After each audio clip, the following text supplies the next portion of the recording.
Kangi pehmenduse kasutamine on täiesti normaalne, kui sa teed puusatõsteid, aga KÜK-i puhul ei ole see ilmselt kõige mõistlikum. Paljud inimesed, kui nad kasutavad kangi pehmendust, siis nad panevad kangi endale kaela peale ja niimoodi on see kang suht ebastabiilne, sest ta lihtsalt istub siin üleval ja lisaks, kui sa raskused lähevad suureks, siis see võib ka potentsiaalselt natukene ohtlikuks muutuda, kui see raskus su kaela peal on. Seega võtame selle siit ära.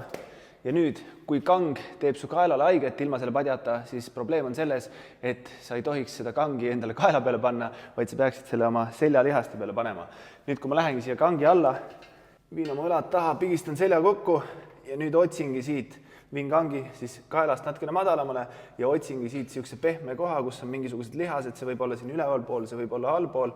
Otsin niisuguse pehme koha, kus natukene lihast on ja nüüd, kang on mul siin käte ja selja vahel lukus, toetab pehmelt mul sinna lihaste peale ja nüüd on väga turvaline ja väga stabiilne kükkida.